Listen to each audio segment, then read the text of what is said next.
Hi, it's Miss Miranda, and we're going to be talking about the different life cycles of butterflies. So, as we already know, which we've gone over before, we've talked about the ways that certain animals have different life cycles, right? Just like humans, animals, insects, they all have something called a life cycle. When I think about a life cycle, and I think about the word cycle, I think about the way that things move in a circle.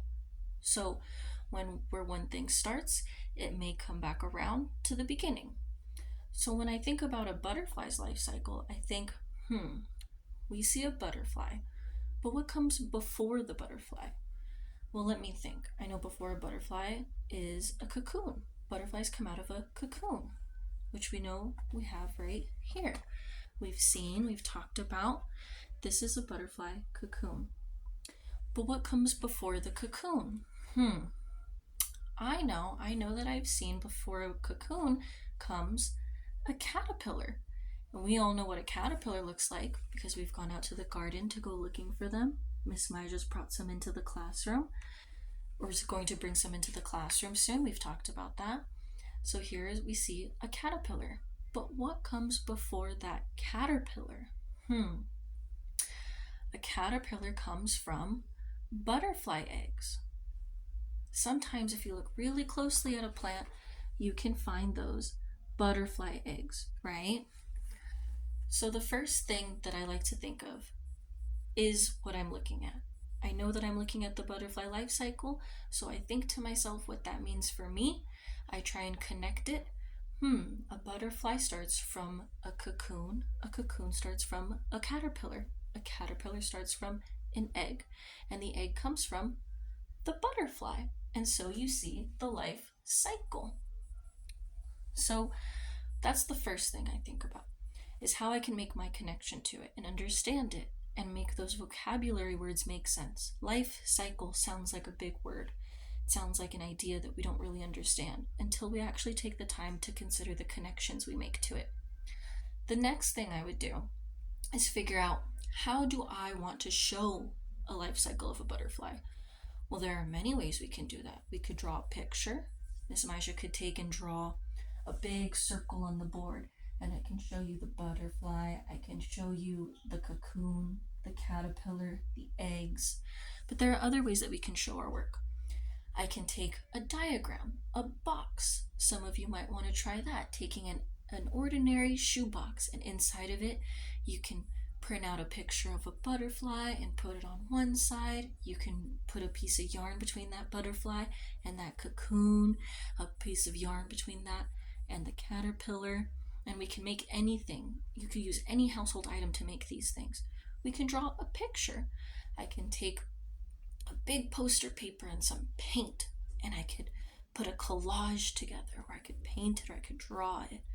So that's my second thing is I think, how do I want to use this as a way to show my knowledge? And the best way I could do that is maybe through visually doing it. Third, Miss Maja is going to come up with, how can I show my students and make it fun and entertaining? And I think for me, the most entertaining thing about watching a butterfly's life cycle is watching that butterfly's life cycle happen in real time, which is why Miss Maja had mentioned previously that we were going to bring in some butterflies and and watch them grow, some caterpillars, and watch them turn into butterflies. It's a little harder to find butterfly eggs, so we're gonna go and we're gonna Miss Maja's gonna go out and we're gonna buy some caterpillars. We're gonna put them over here in our butterfly box, and we're gonna watch them turn into a cocoon and turn into butterflies. And then as a class, we're gonna go out and we're gonna let them go in the school garden. And I'm really excited to show you guys that. But the first thing before we Miss Maja goes and buys our caterpillars is I want you to do your best at showing me how you see a butterfly's life cycle. I told you my way. I see it as a circle. Some people might see it as a line. Some people might see it a different way. And I want you guys to create those connections. Think about the words. You have your vocabulary lists that tell you what a pupil is, what a larva is, what a caterpillar is, and I want you to make those connections, okay? So, using your vocabulary list and using the materials in the classroom, let's see who can come up with the best butterfly diagram of a life cycle. You can use any of our crayon boxes, you can use our pencil boxes and turn that sideways and maybe draw them inside there if you want to use a piece of paper and draw the circle. But like I said, when I think about it, I like to think, these are the vocabulary words that I know, and these are how I can make connections with the ones that I don't know and connect them to my real life and things that I know in my real life. Well, in my real life, I've seen caterpillars and I've seen cocoons and I've seen butterflies. I've never seen the process happen in real time in front of me, just like we're all going to see together as a class when I bring in those caterpillars. But I'd love to see you guys imagine how that life cycle happens and show me with the information that we've learned together. I want you to put it in your best artistic way that you can show me. And you don't have to show me in the artistic way that you think I want to see it, but I want to know how you guys see it. So when you're ready, you guys can start coming up with a plan. I'm going to give everybody about 5 minutes. You can talk to your partner, you can workshop in your notebooks, and you're going to come up with what you think the best project would be in the next 30 minutes that we can do in this classroom individually and together. Okay? And after that, everyone will come up, we'll show each other our work, we'll set them up, and we'll present them to one another. So first thing, look over your list, think. Second, plan.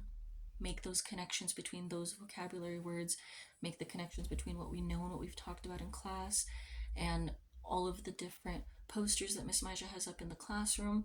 And then third, you are going to start putting your idea together and creating that artistic way that you can show me what a butterfly life cycle looks like. All right, so Miss Maja is going to give you guys about 5 minutes to look over your list and maybe workshop a little bit, and then we'll move on to the next step and we'll talk a little bit beforehand and see what people have come up with. In that next step, you guys will start planning in your notebooks and maybe collaborating with some of your peers at your table so that all of us can work together. So let's take those 5 minutes now. Everybody can turn to their partner, think about the vocabulary list you have in front of you, about the caterpillar larva, the chrysalis, the pupa, what we know as a cocoon sometimes, the butterfly, the eggs, how butterflies lay those eggs on leaves to keep them safe. All of that are in your worksheets. I want you to look over that and talk to your partner, and in 5 minutes let's see what we've come up with. Okay?